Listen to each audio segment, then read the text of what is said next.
funciona se nós não exercermos a fé. E as coisas físicas, a Bíblia diz que elas são um reflexo das espirituais. Problemas que irão existir daqui a 1 ano, daqui a 2 ou 10. Você, se for num pai de santo, numa cigana, num profeta de Deus, e qualquer pessoa que tem dom de visão, que esse pessoal também tem, ele vê por outro olho, né? Ele vê pelo olho do trevoso, mas vê também, não é? Agora, o que eles dizem? Olha, eu vejo isso, coisas que não existem ainda, mas que eles já estão vendo. Por quê? Porque antes das coisas serem físicas, elas são espirituais. Antes de existir no terreno físico, existe no terreno espiritual. Pode ser até uma vida. Quantas irmãs e quantos irmãos foi explorar com alguém que disse assim: o Senhor mostra que você vai ser mãe. E a pessoa foi mãe quando? Dali a alguns meses? A 9 no máximo? Para dizer que já estava naquele momento grávida? Não, talvez há 2, 3 anos ainda. E a pessoa já viu antes. Por quê? Porque o vidente, não é? O que tem o dom de visão, ele vê o futuro. Quem é o melhor vidente? Deus. Domina e conhece todo o futuro. E nós, estando ligados a Ele também, homens e mulheres de Deus, também temos uma visão extraordinariamente ampliada. Nós olhamos lá no começo da Bíblia, e profetas de Deus falaram do que vai acontecer lá no final dos tempos, coisas que ainda estão muito além. Então, ninguém tem visão, ninguém tem revelação igual a Deus e igual aos seus profetas, os seus homens. Mas por que eu estou dizendo isso, irmãos? Porque tudo está no domínio da fé. Se você tiver fé, até as coisas físicas ficam subjugadas, dominadas, ou poderíamos dizer, ficam no teu domínio. Você as controla. Até as forças da natureza, elas podem ser controladas pela fé. Pode ou não pode? Pode. Nós vemos que um homem usando a fé falou que não era para chover. Enquanto ele não dissesse, chova. Quantos anos ficou sem chover? 3 anos e meio. E no dia que ele falou, vai chover, quanto tempo depois choveu? Questões de horas. Quando no céu não havia uma única nuvem. Mas no ato profético de fé, ele está lá dentro de um determinado lugar, orando, e manda o profeta, o moço de profeta, né? Até então o profeta Eliseu, o moço de Elias, diz: menino, olha para a banda do Oriente. O menino vai lá, olha de volta. O que tu vê? Diz: não vejo nada.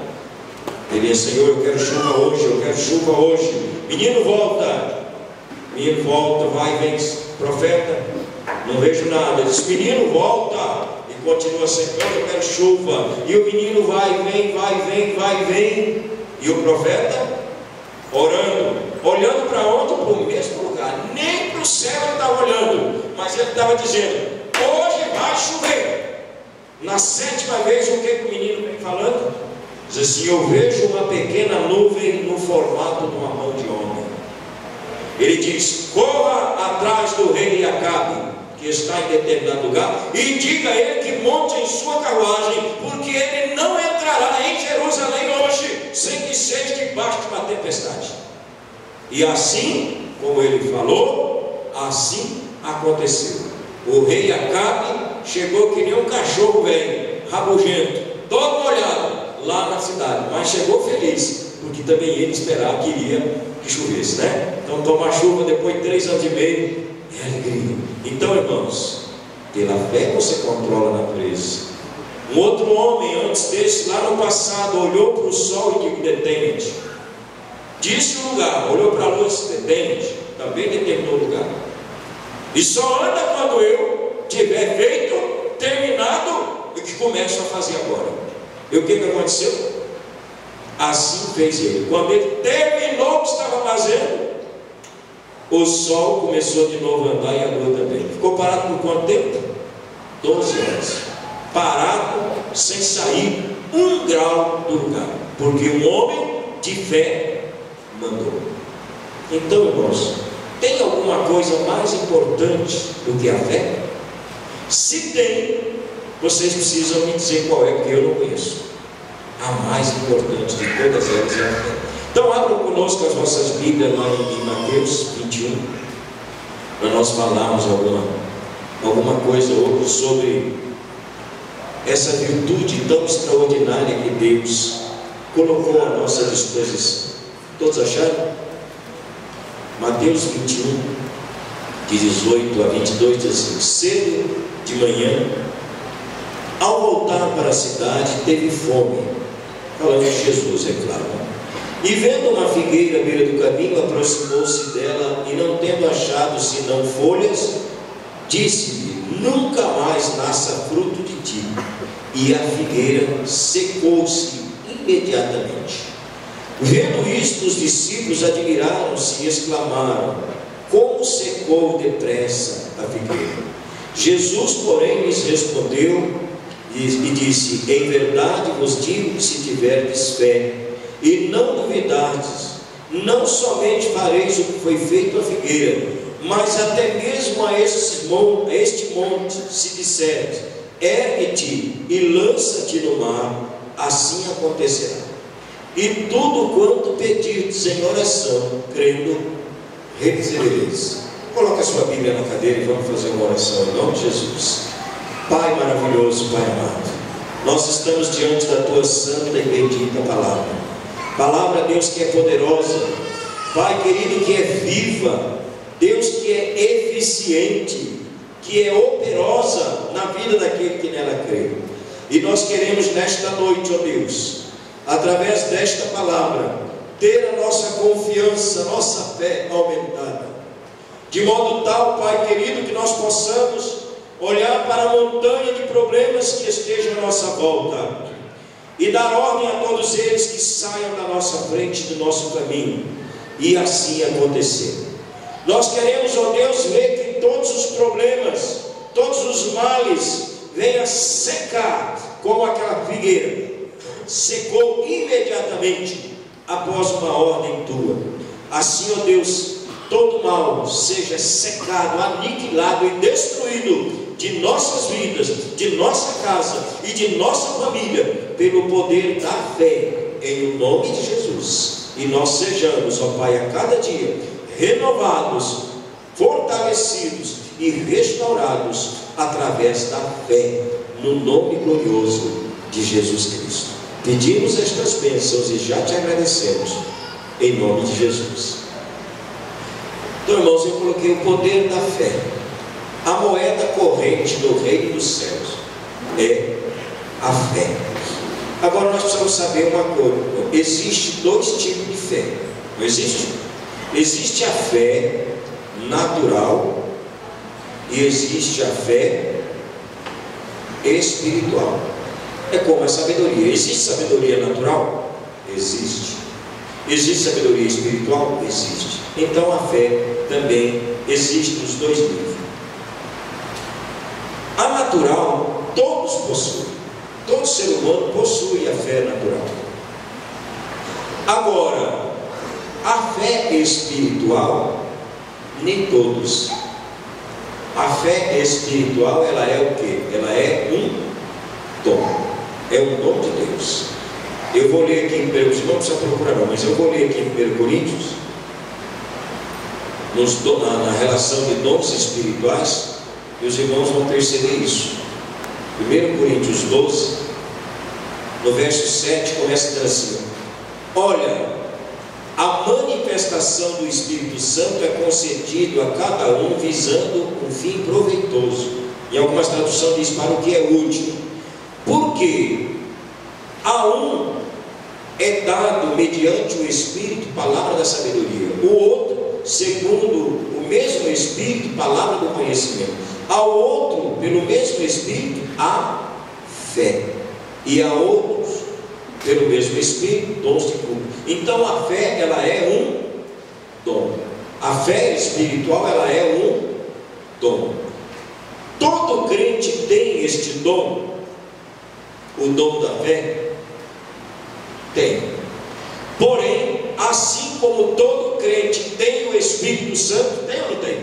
Crente não. Crente até o diabo é. Crente é aquele que crê. O diabo também crê, também é crente. O verdadeiro cristão, aquele que está salvo, tem o Espírito Santo, todo ele. Não importa de que denominação ou igreja ele seja, ainda que eles não acreditem, não divulguem, não falem na obra do Espírito Santo. Tem sim. Tem gente salva sem acreditar no Espírito Santo? Tem. É possível? É. Em Éfeso tinha 12 crentes. Paulo chega lá e diz assim: recebestes o Espírito Santo? Crestes? E eles disseram: nós nem ainda sabemos que existe Espírito Santo. E no entanto estavam pregando a palavra de Deus, glorificando a Deus, fazendo a obra de Deus. Tem crentes hoje assim, que ignoram que existe Espírito Santo? Não. Mas que acha que o Espírito Santo não tem um ministério para os nossos dias? Tem.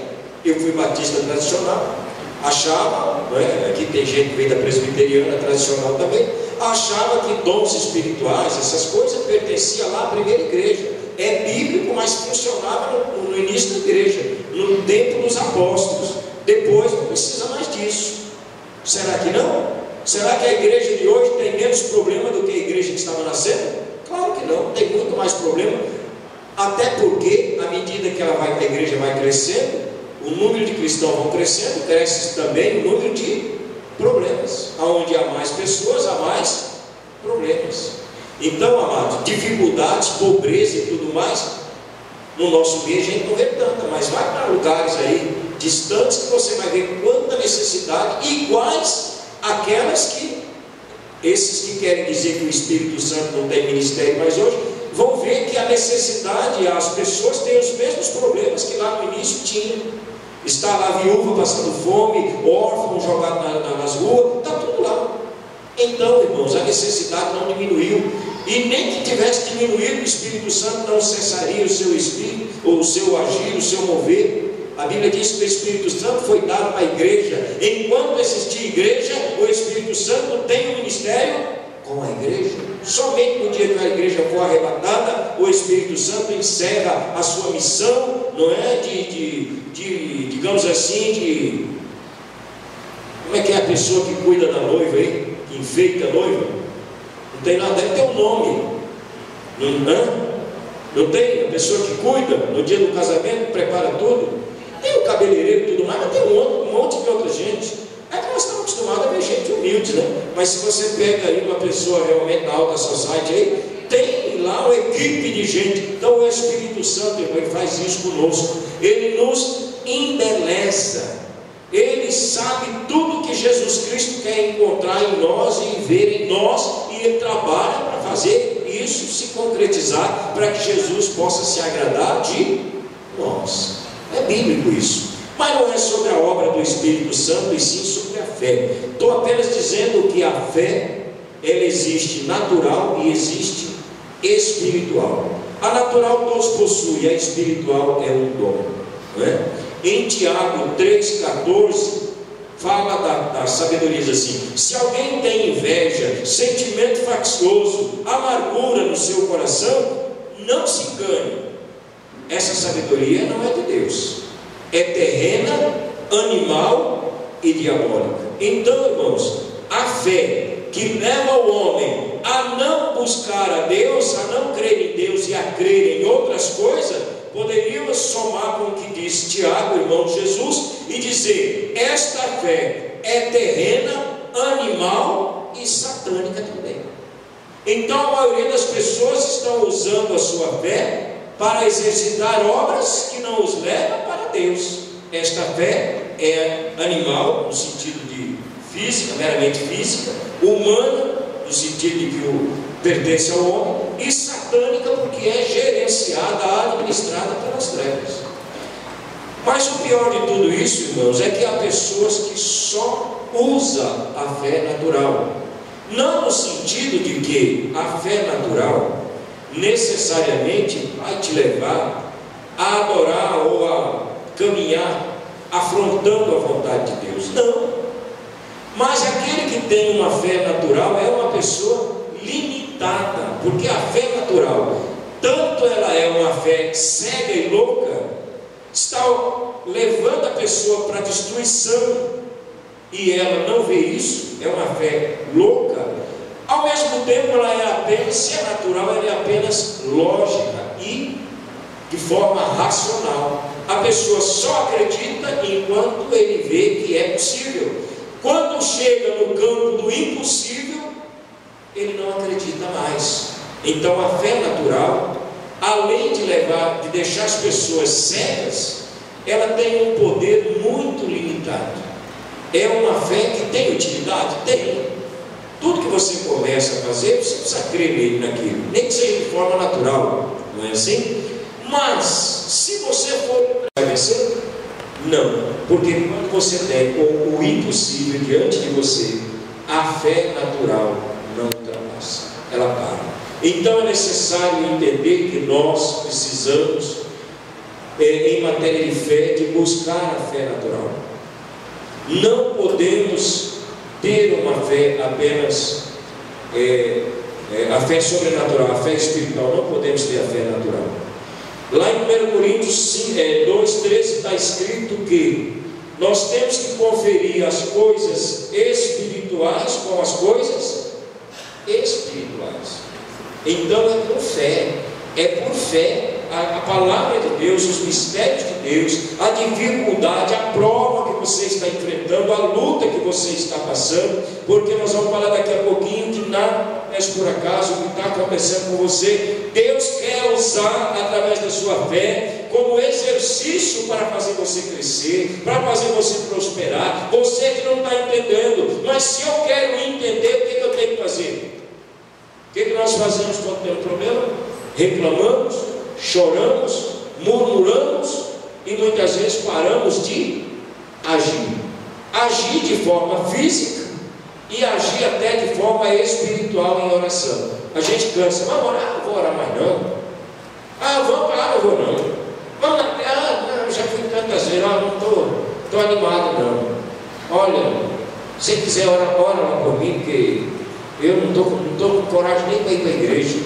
Então, quanta barreira, quanta coisa o inimigo coloca em cima da gente, para fazer a gente, diante de situações que Deus queria nos levar a uma grande vitória, nos fazer um fracassado, um derrotado. Então é preciso nós entendermos isso. Você quer entender o que está acontecendo com a sua vida? Você não vai entender jamais enquanto estiver meditando apenas no lógico e no racional. Mas quando você começar, através da palavra de Deus, através da oração, entender de forma espiritual, aí você vai entender. Jó passou boa parte da sua vida reclamando, se lamentando, chorando, não é? E de certa forma até dizendo que Deus tinha o colocado como um alvo para as suas próprias flechas, que Deus estava brincando de atirar dardo contra a sua própria vida. Não era assim? Como se Deus fosse algum perverso e tivesse necessidade de fazer algum tipo de brincadeira ou de experiência com alguém. Mas Jó passou muito tempo da sua vida pensando isso. Mas quando ele começou de forma séria, de forma a pensar e refletir nas coisas de Deus, a primeira coisa que ele entendeu, que ele tinha agido de forma louca. Se como um louco eu falei de coisas demasiadamente grandes para mim. Então, querido, na hora da luta, tudo que o diabo quer que você fale, coisas arrogantes, coisas soberbas, coisas que afrontem a santidade de Deus. Enquanto que Deus quer que você carinhosamente busque misericórdia e graça, e encontre sabedoria e estratégia de Deus para vencer. Então não é fácil. É uma situação que nós estamos, como está lá em Gálatas não é, de 16 a 22, numa guerra da carne contra o Espírito. Alguma coisa nos diz, não, rapaz, vai dar certo, mas o corpo diz, eu não vou mais, já fui humilhado demais, já disse tudo que tinha que dizer, já chorei tudo que tinha para chorar, já, não é assim? E assim nós vamos nos retraindo. Outros assim, não dou mais murro em ponta de faca, nem deve, não devia ter dado nenhum. Quanto mais vários, como quem afirma isso, está por trás dessa expressão, querem dizer, já dei muitos. Não dê murro em ponta de faca, não dê cabeçada, não é? Ore, porque o que Deus tem para nós? A Bíblia diz, eis que eu coloco diante de ti porta aberta. Deus tem porta aberta. Se você buscar, se você tiver fé, você vai sempre ver uma porta aberta. A Bíblia diz que no meio da prova, no meio da luta, Deus tem sempre uma porta de escape, e não dá a nenhum de nós uma prova ou uma luta maior do que a nossa capacidade de suportar. Eu não sei até onde vai a minha capacidade, nem você sabe da sua, mas Deus sabe tanto da minha quanto da sua. Então, queridos, tudo que esteja nos acontecendo, em linhas gerais, Deus vai trabalhar e quer trabalhar para nos dar grandes experiências. Bom, então vamos ali, como podemos alcançar a fé espiritual? Eu disse que todo mundo tem, como todo crente tem o Espírito Santo. Todo mundo não, todo salvo tem o Espírito Santo. Tem. Romanos 8, 9 está escrito. E se alguém não tem o Espírito de Cristo, o Espírito Santo, claro, né? Este tal não é de Cristo. Tem quem não tem o Espírito Santo na sua vida? Tem. E se não tem o Espírito Santo, também não está salvo. Pode algum dia vir a estar? Pode. Mas no dia que passar a estar, o Espírito Santo vai habitar nele também. Não existe como você ser salvo e não ter o Espírito Santo atuando na sua vida. Tá. Agora, o Espírito Santo está usando de forma plena todo mundo que está salvo? Não, porque aquele que não permite, ele fica ali paradinho. É apenas um selo. O Espírito Santo serve como agente de transformação, como força ativa de trabalho e serve como símbolo de identificação. Quando o inimigo olha para o salvo, ele vê a marca do Espírito Santo, por mais que ela esteja inativa ali dentro daquela pessoa. Mas se está salvo, o adversário sabe. Os homens podem até demorar para saber, mas qualquer anjo, tanto do bem quanto do mal, olhou, ele vai identificar, porque a Bíblia diz que é um selo. O que é selo? Símbolo de propriedade inviolável. O selo tinha isso, selava-se livros e objetos, e aquele selo não podia ser rompido. Então aquele selo era símbolo de quê também? De pureza, símbolo de inviolabilidade. E nós, né, para aqueles que acham que salvação, agora eu tenho, daqui a pouco eu abri a boca, falei o que eu não devia perder, ou tenho ou não tenho, irmãos. Deus, né, nunca mostrou alguma coisa selada que alguém fosse lá, quebrasse o selo, botasse outro, quebra e põe. Não tem isso, ainda mais em se tratando de selo espiritual. Agora, tem muita gente da igreja que precisa ser salvo, porque está enganando muitas vezes a si mesmo, não é? Não está salvo ainda, está no caminho. Tem salvação que é instantânea, tem outras que são processual, trabalhada. Paulo diz: trabalhar pela vossa salvação. Eu preciso trabalhar pela minha salvação, você precisa pela sua? No original da história, não, porque a nossa salvação depende do que eu fiz, depende do que eu faço? Não, depende do que Cristo fez. A minha salvação depende do que eu tenho? Não. Depende da minha virtude? Não. Depende de Cristo. E ele disse: dou-lhes a vida eterna. Então é presente. Agora, enquanto eu não creio de forma coerente, eu não tenho a minha salvação. Mas se eu estou caminhando com aqueles que creem, a tendência é que em momentos quaisquer eu posso chegar a ter esta fé. Por isso eu sempre digo: se alguém está na igreja, está no lugar certo, porque já salvo ou ainda em processo, a possibilidade de encontrar a bênção está ali para ele. Agora, falando então da fé, o Espírito Santo é assim: pode está na pessoa e não está podendo agir. E a fé, como é que ela é? A fé espiritual. Se o Espírito Santo não está agindo, naturalmente a fé também deve estar muito pouco sendo utilizada. E a fé também, irmãos, ela precisa ser entendida uma coisa: a fé, mesmo ela é dada de acordo com a capacidade de cada um. Romanos 12:3, o apóstolo Paulo diz assim: por isto eu digo a cada um que não pense de si mesmo coisas superiores àquilo que se deve pensar, mas pense cada um com moderação, segundo a medida da fé que Deus repartiu com cada um. Então há uma medida de fé? Significa que originalmente eu posso aceitar Jesus. Diga amém, Helena, eu posso aceitar Jesus, e a Helena também. Agora, ela pode receber uma porção de fé nesse momento já maior do que a minha. Por quê? Porque ela é mais bonita? Não, porque ela tem isso. Não, não é porque ela tem, é porque ela tem um potencial de espiritualidade, de disposição. Ou seja, é porque ela é uma pessoa que tem condição de fazer com que vai receber a mais do que eu. Vocês se lembram da distribuição dos talentos, das minas, da questão dos dons espirituais?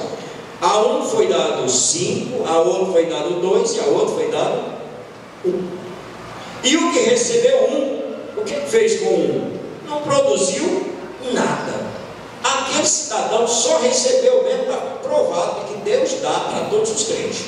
Mas ele não era nem digno de receber, tanto não era que foi tomado depois. Não é assim? Porque há pessoas, irmãos, que mesmo confiando em Deus, não estão dispostas a tomar posicionamento, tomar atitude, estão dispostas a manter uma vida de religiosidade, às vezes se sentindo melhor dentro da igreja do que fora dela, mas não estão verdadeiramente dispostas a uma transformação de vida, ainda que para isso dependa de matar a sua própria vida.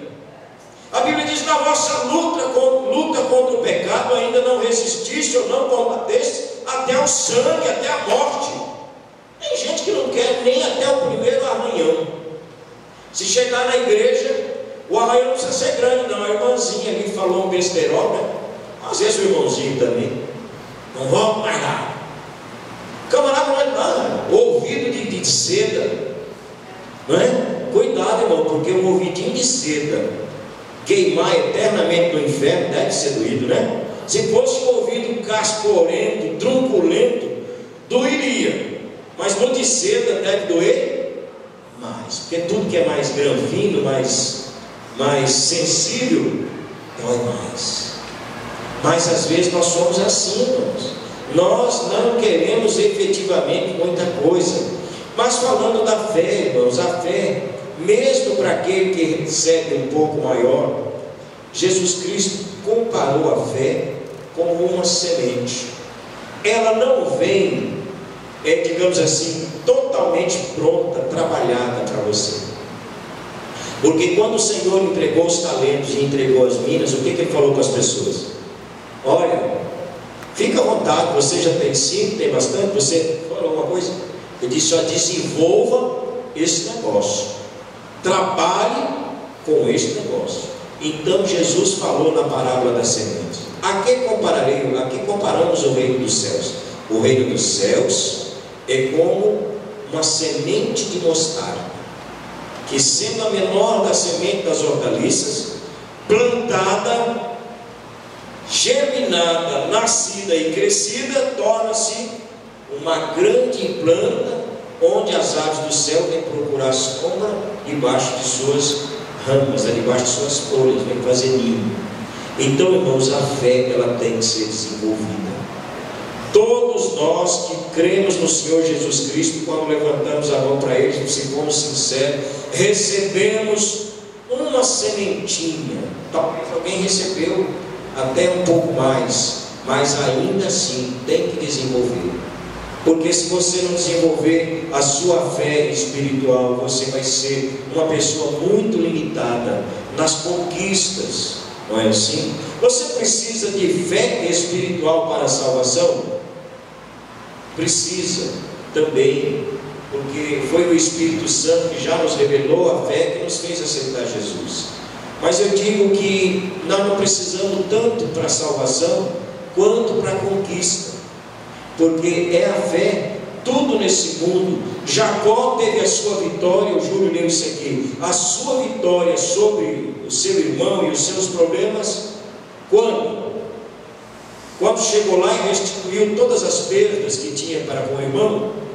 Não, quando ele, diante de Deus, numa postura de quebrantamento, de batalha, de luta espiritual, não aceitando aquelas situações, não é que ele tinha feito, ele então luta com Deus, e Deus lhe perdoa, e Deus lhe coloca então em paz, primeiro com Deus. Se nós temos paz com Deus, vai faltar paz com alguém? Não vai. A Bíblia diz que nós temos paz com a esfera, temos paz com a própria natureza, quando nós estamos em paz com Deus. Então, querido, nós precisamos exercitar fé espiritual, porque o não exercício da fé espiritual vai nos levar, sabe aonde? A uma vida limitada, sem muitas perspectivas, de sofrimento, porque os sofrimentos vêm e vão permanecer muitas vezes diante de nós. Então Jesus comparou a fé com uma semente de mostarda. E o que tem que acontecer? A semente ela precisa ser plantada, regada, a planta vai nascer e ela precisa continuar sendo cuidada, senão ela vai morrer.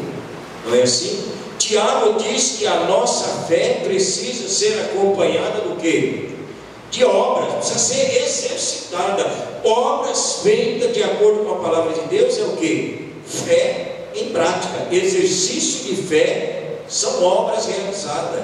Se nós não colocarmos a nossa fé em prática, em obras, não realizarmos nada com a nossa fé, a nossa fé ela é morta. A semente que Cristo nos deu, ela pode estar lá dentro, como uma semente, muitas vezes numa terra seca. Você já viu que uma semente numa terra seca, nem sempre ela se destrói, ela permanece, e muito tempo depois, quando vem uma chuva, ela brota. Alguém já viu isso? Acontece. Então tem muito crente que está com aquela sementinha lá no interior do seu coração há tanto tempo. Você precisa deixar o Espírito Santo de Deus fazer chover ali naquela semente, gera vida, e esta vida tem que se exteriorizar e tem que se tornar grande, como disse Jesus, que se ela se torna grande, você é abençoado e outros serão. A planta que serviu de guarida, de amparo para os pássaros, para os animais, trazendo para a sua vida, pessoas estão ao teu lado, precisam de apoio, de carinho, de motivação, de ajuda, e você, com esta fé vivificada, terá condições de ajudar.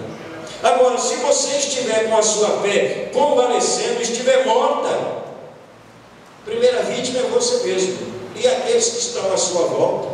Não é assim? Aqui tinha uma irmã que, misericórdia como ela falava, mas de vez em quando, no meio de tanta coisa que ela dizia algumas verdades, né? América. Ela dizia assim: pessoa trevosa, aquela mulher, pastor, mas não dá para ouvir uma palavra daquela, desânimo, só. Então, irmão, tem gente que é um desânimo só. O que uma pessoa dessa tem de bom para passar para alguém? Nada, não é? Nada. Então, querido, é isso que Deus tem para cada um de nós.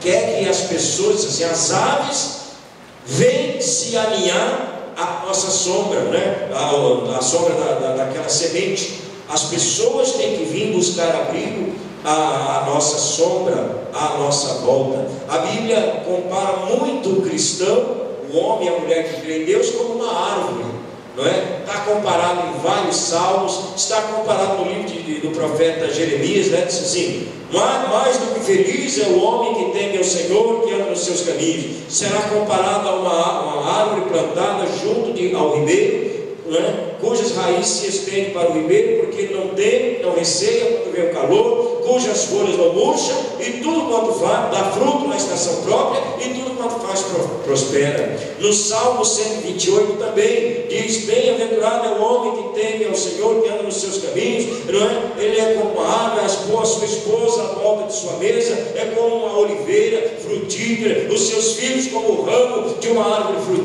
frutífera. Então, irmão, nós somos simbolizados muito. Jesus disse que Ele é a árvore, nós somos ramos, somos muito simbolizados com isso. Então, queridos, significando que tudo isso é um processo de fé, e nós precisamos agir pela fé.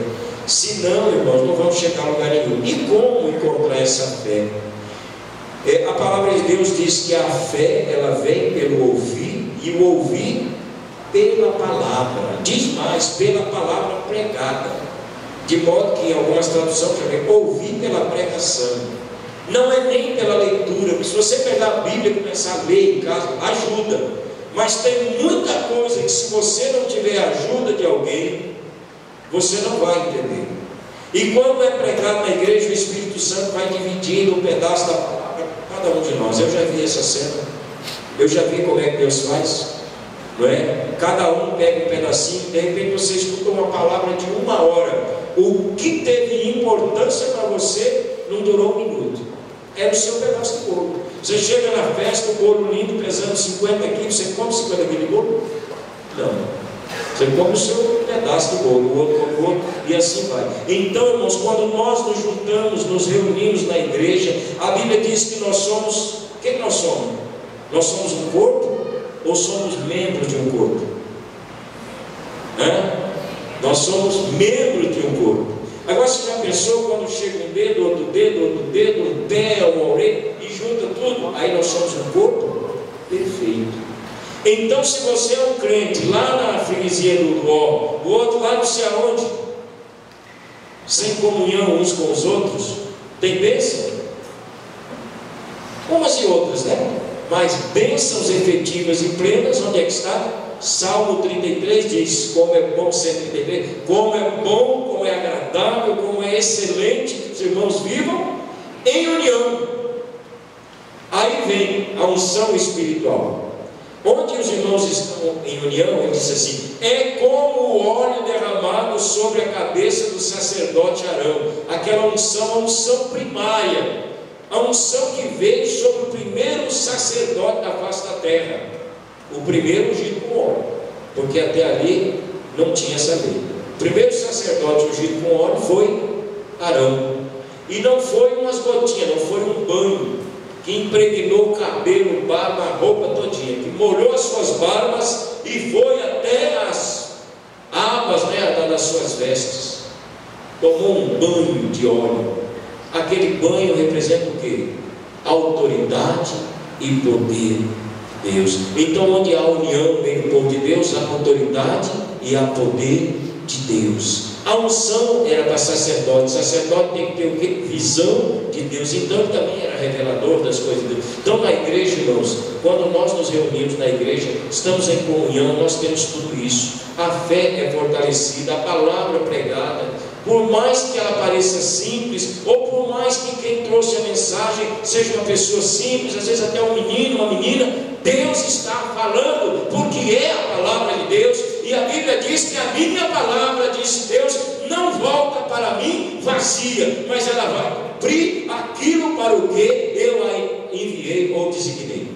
Então não importa se for uma menina, um menino, uma pessoa de muita idade, pouca idade, culto ou inculto, é a palavra de Deus, ela vai surtir efeito. A palavra de Deus, ela surte efeito quando? Imediato e posterior. Hoje eu posso estar recebendo bênçãos na minha vida de palavras que eu ouvi e criei nela há 20, 30 anos atrás. Como a palavra que hoje tenho visto e ouvido junto com os irmãos, fará bem para mim quando? Em todo tempo, até nas eternidades futuras, elas estarão me alimentando e me servindo. Seguindo adiante, então, a pregação, a palavra de Deus pregada na igreja, ela é importante para gerar fé. A fé deve ser aumentada e fortalecida. Quando nós nascemos fisicamente, nós nascemos completos, né? Prontinho, não é assim? A gente já nasce pronto. Ninguém precisa pôr mais nada na gente. Precisa pôr unha, precisa pôr olho, precisa pôr orelha. Já tem tudo. Não é assim? É um ser completo. Mas o que seria daquele ser se não comesse, se não fosse exercitado, iria se tornar um ser humano? Iria definhar, quem sabe, ou crescer com todo tipo de anomalia, ou até mesmo morrer. Assim é a vida espiritual. Se você não se desenvolver, não deixar a sua vida espiritual se desenvolver, você vai ficar uma pessoa atrofiada, limitada. E assim como uma pessoa com sérias dificuldades físicas produz pouco, ou dependendo do grau de incapacitação, não produz nada, assim somos nós, se não exercitar de forma coerente a nossa fé. Produzimos pouco e muitas vezes nada, porque não temos fé o suficiente para agir. E Jesus quer que nós sejamos, irmãos, não apenas vencedor, mais do que vencedor. Então você tem que se alimentar para ganhar força e crescer fisicamente. Você precisa se alimentar da palavra de Deus, praticar as coisas da palavra de Deus, não é? Tem que pôr em prática, não é? Quando você vê algumas situações, por isso que eu digo que tem pessoas que desafiam a sua fé, tem pessoas que fazem propósitos com Deus, fazem votos com Deus e cumpre, né? Porque precisa ver bem. Deus, a Bíblia diz que nós não podemos abrir a boca sem pensar. Falar sem refletir não é bom, e pecam os que são precipitados, né? Então não diga diante do anjo do Senhor, não é? Não diga em oração diante de Deus, não faça voto que você não vai cumprir, e nem minta para pastor, que também é anjo de Deus, né? Nem para o apóstolo, nem para o bispo, nem para, porque a Bíblia diz que não será perdoado o teu erro. Está lá. Você não vai para o céu? Não, nem todo pecado te tira do céu. Ah, mas a Bíblia diz que no céu não entra pecado. Não, irmão, tem coisas e coisas. No céu não entra pecado nenhum. Mas, se você olhar lá para a Bíblia, quantos homens de Deus pecou e Deus disse: você não tem a bênção por causa desse erro que você cometeu. E no entanto, eles não estão no céu. O próprio Moisés, não é? Ficou nervoso, bateu na rocha com o cajado, não falou bem de Deus naquele momento, ficou bravo. Deus disse: você não vai entrar em Canaã por causa da sua bagunça que você fez lá em Meribá. Meribá significa, ou águas de mar, né? Significa águas amargas, né? Águas amargas. Meribá, o nome, né? Água da bagunça, água da confusão. Quem fez a bagunça lá no Meribá? O Moisés. Os outros não se contaram, fazer bagunça em todo lugar. Mas o Moisés fez a bagunça em Meribá. Se Moisés, você não entra em Canaã. Mas por que, Senhor? Porque você fez bagunça em Meribá. Então, irmão, você fez bagunça em Meribá. Cada um sabe onde é que está o seu Meribá. Onde é que você está? Seu Meribá é onde? No casamento? Seu Meribá é onde? No seu serviço? Não sei. Às vezes eu pregando aqui, o irmão ficou todo atrapalhado. O irmão não ia trabalhar, mandava os outros bater o cartão para ele. Irmão, isso é contenda em Meribá. Mais cedo ou mais tarde vai dar um bochicho.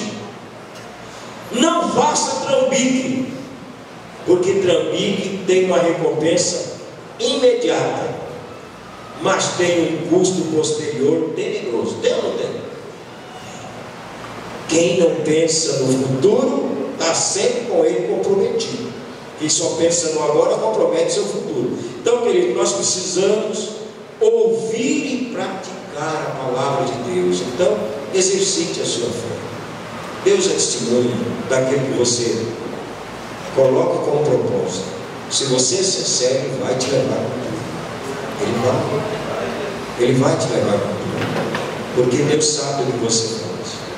Eu já encontrei pessoas, não uma, mas algumas, chegar até ali em lugares que eu nunca estive antes, pessoas que eu nunca vi, e dizer: você tem um voto forte com Deus, né?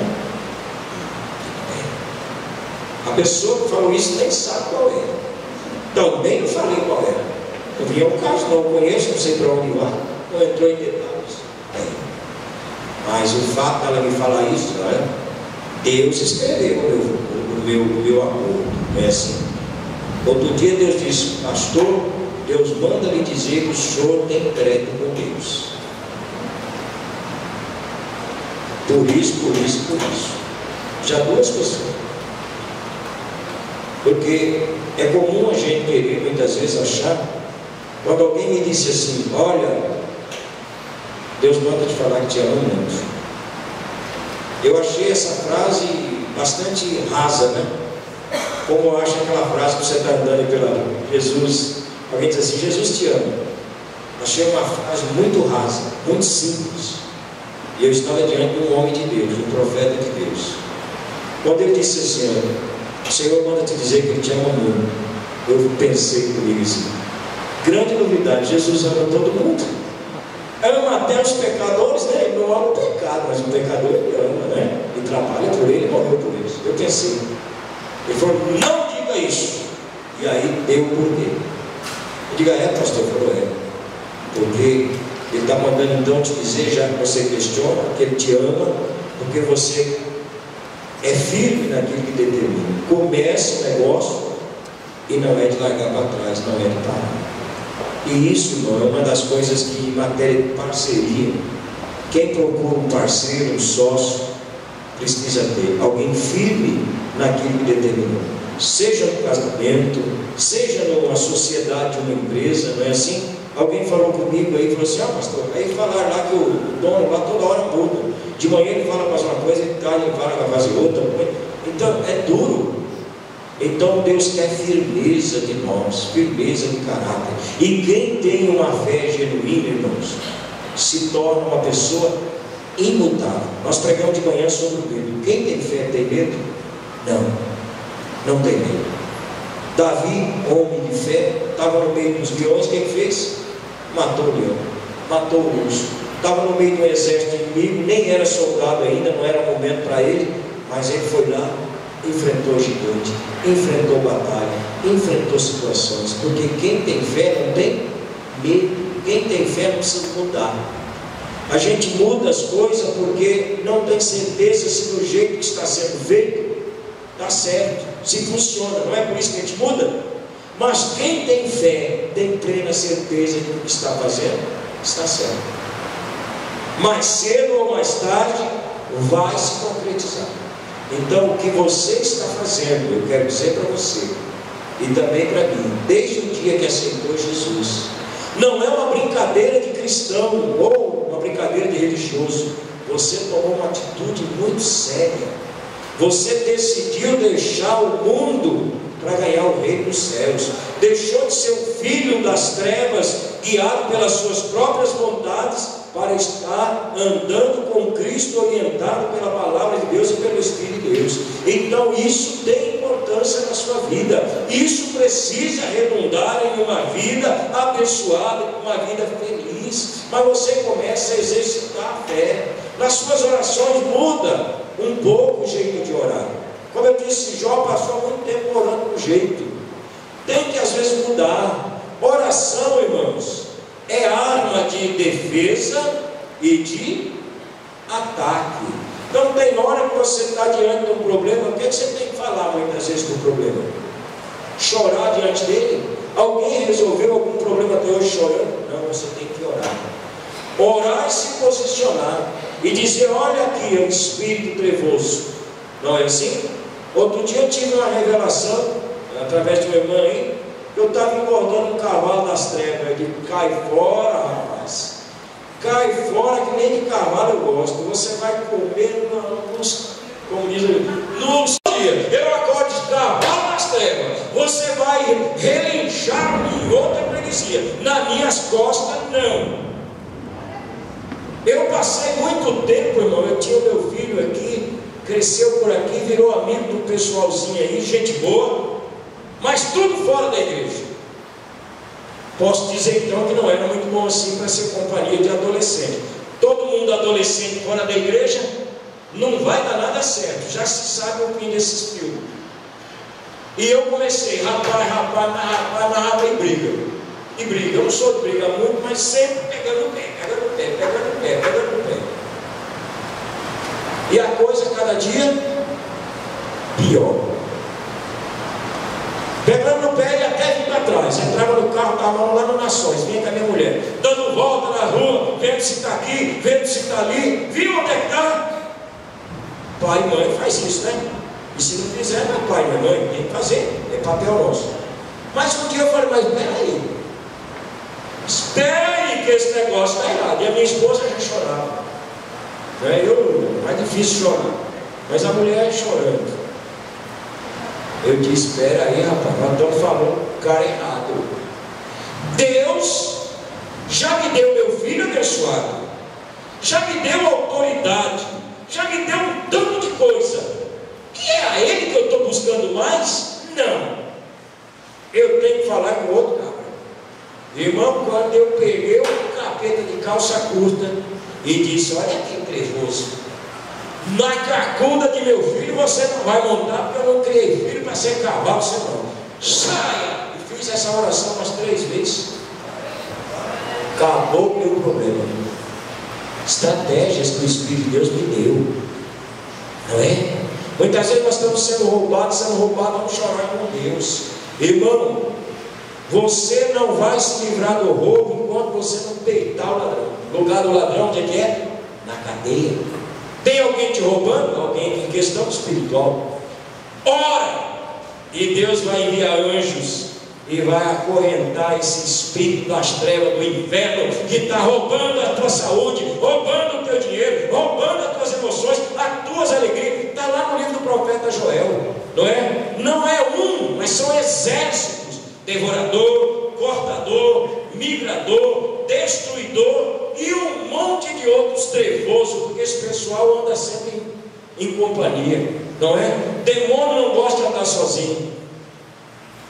Quando aquele cidadão que andava pelo cemitério lá encontrou com Jesus, Jesus disse, qual é o teu nome, ô Espírito?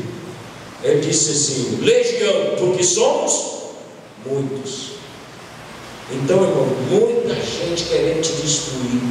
Então, olha, essa direção a Deus, mas pode chegar para cada um deles. Pode chegar. Eu trabalhei com um cidadão, já estou ensinando. Trabalhei com um cidadão, tinha um monte de coisa que a gente não apoiava muito. Mas aquele homem tinha uma capacidade. Ele conversava com a pessoa assim, falava no ouvido da pessoa. Ele chamava a entidade, qual fosse que ele entendesse que estava administrando aquela pessoa. Abaixava na hora, chamava e vinha, porque para cada sentimento nosso, há um demônio identificado com ele, há um demônio identificado com orgulho, há um demônio identificado com medo, há um demônio identificado com a luxúria, há um demônio identificado com o sexo, há um demônio identificado com a violência, com tudo. E ele chamava e vinha, e ele conversava ali, fazia uma entrevista, né? E depois mandava embora. Então, queridos, esse é o mundo que a gente vive. Um mundo que é real, tanto no físico quanto no espiritual. E nós temos armas para combater nos dois reinos. Não aceite uma vida derrotada de fracasso, mas lute, se necessário, como Jacó. Lute.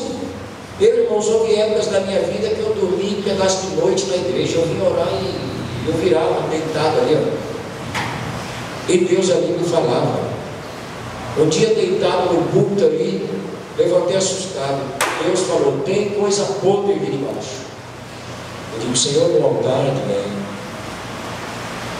Me mostrou o que era, identifiquei quem era, falei, não leva mal, meu irmão, mas o irmão não está em condição de pregar nesse lugar.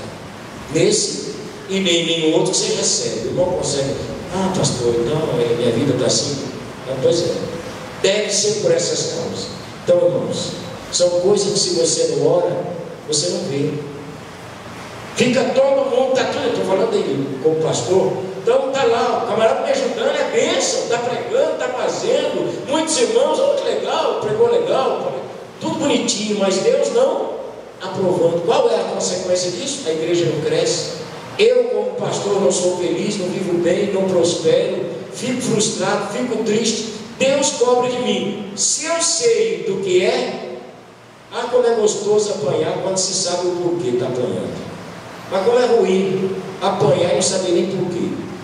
A gente fica apanhando, tem muito crente que está apanhando e não sabe por quê. Quer saber o porquê?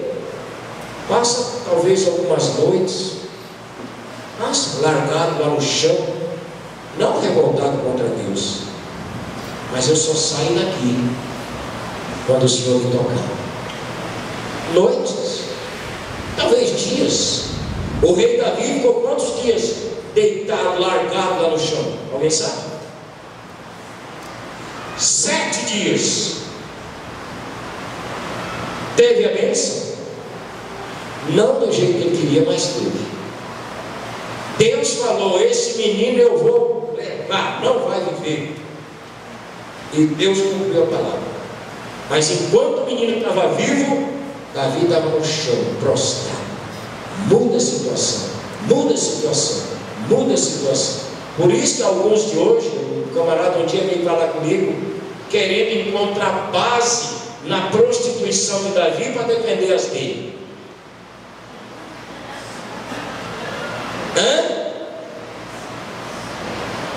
Olha lá, irmãos, o homem que prostituiu foi o mesmo que passou 7 dias, 7 noites, sendo um rei, com cinza e um pano sujo de saco sobre suas costas, deitado no chão, não comeu e não bebeu, aos pés do Senhor. Será que outros que estão aí na esbórnia, como diz o irmão Antônio, têm essa capacidade? Então, quando você vê o defeito de alguém que Deus perdoou, olha as virtudes que ele tem para ver se você pode se comparar com ele. E nós muitas vezes somos assim, não é? Não, temos que entender. Deus, Ele não nos exclui pelo erro que cometemos, mas Ele nos abençoa pela fé que nós temos. Davi cometeu erro, mas por outro lado era um homem que tinha fé. Podia ter sido o homem mais certo do mundo, não tivesse fé. Quem mais errou, Davi ou Saul?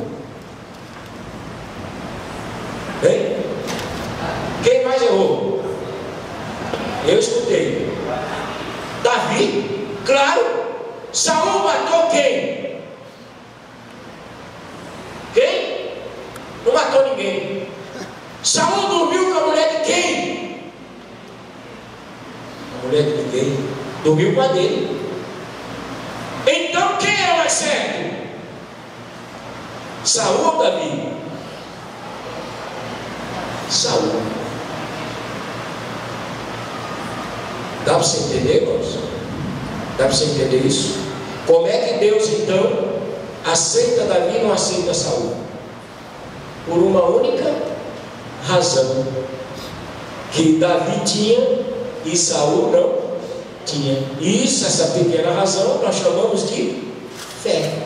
Davi tinha fé e muita, e Saul não tinha fé nenhuma. É a mesma história hoje. Por que alguns são grandemente abençoados? Porque tem menos erro do que o outro, ou porque nunca errou? Não, pela mesma questão, porque Deus não muda, porque tem fé. E o outro, mesmo sendo certo, mais honesto, mais correto, mais justo, não tendo fé, não vai mudar ninguém. Vamos encerrar, vamos ficar de pé. Louvado seja Deus, Pai maravilhoso, Pai santo e amado. Deus, nós sabemos que o Senhor galardoa e valoriza todas as boas atitudes do ser humano. Nós devemos lutar para ter, ó Deus querido, as melhores atitudes, as melhores decisões. Mas, ó Deus, caso nós já tenhamos tomado decisões erradas ou atitudes erradas, não são elas, ó Deus, que vão literalmente determinar o nosso fracasso, a nossa derrota. O que determina a nossa vitória ou a nossa falta de vitória é a nossa fé. Se tão somente crermos de forma coerente com a Tua palavra, o Senhor vai nos perdoar as nossas faltas e falhas, e vai nos levar a uma vida de vitória, a uma vida de progresso, a uma vida, Deus querido, em que nós vamos entender a cada dia que não vale apenas errar e nem pecar, mas nós nunca vamos deixar de prosperar se tão somente exercitarmos a nossa fé. Pai, eu te peço a começar pela minha vida. Pai, a fé é algo que nós precisamos ter cada dia mais do que o que tínhamos ontem, porque as lutas que eu venci ontem, no dia de hoje, provavelmente elas são maiores, e amanhã certamente maior, porque cada vez que a gente vence um obstáculo, o próximo obstáculo não é inferior, é sempre superior. Então Deus dá-nos uma fé, ó Deus querido, em ascensão, em crescimento a cada dia. Não nos deixe acomodados, ó Deus querido, ou com a sensação de derrotados, de que não vale a pena lutar, de que a nossa fé em nada está nos ajudando, porque isto é engano das trevas. A nossa fé tem uma diferença, tem um peso de glória muito grande para nós, e as dificuldades pelas quais passamos, Pai, quando nós temos fé, o Senhor apenas usa como exercício para nos fazer crescer e conquistar cada vez mais. Pai, assim como nós, pai e mãe, para desenvolver nos nossos filhos a potencialidade que desejamos ter, ó Pai, nós exercitamos eles, às vezes até colocamos para andar, mesmo que eles corram o risco de cair, colocamos eles para fazer alguma coisa, ainda que eles tenham medo de fazer, só para ver, ó Deus querido,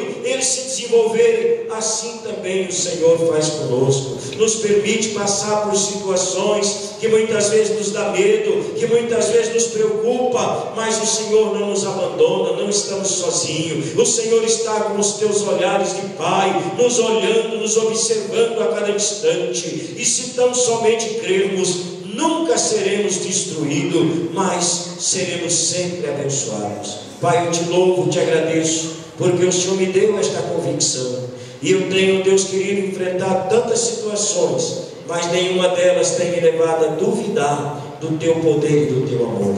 Eu peço que o Senhor continue aumentando esta confiança em mim e na vida de meus irmãos e nossas famílias, Pai, aqueles que estão passando por lutas, por dificuldades, Pai, é óbvio, é claro, e a tua palavra bem sabe disto, tanto que ela nos diz que a esperança que demora para se realizar leva ao enfraquecimento da fé. O Senhor sabe disto, então, Senhor, compadece-te de nós. Aquele que está enfermo, Senhor, cura, Senhor. Aquele que está oprimido, meu Deus, eu te peço, liberta. Aquele que está procurando uma porta de bênção, de emprego, há muitos dias e não encontra, meu Deus, abre esta porta, não deixe o teu filho e a tua filha passando por esta humilhação, ó Deus querido, porque o Senhor é Pai, dá o livramento, dá o escape. Deus, aquele que está, ó Deus, hospitalizado, oprimido de enfermidade, aquele que está encarcerado de forma física, também de forma espiritual, eu te peço, meu Deus, liberta o Senhor, primeiro, ó Deus, do sentimento negativo que estas coisas trazem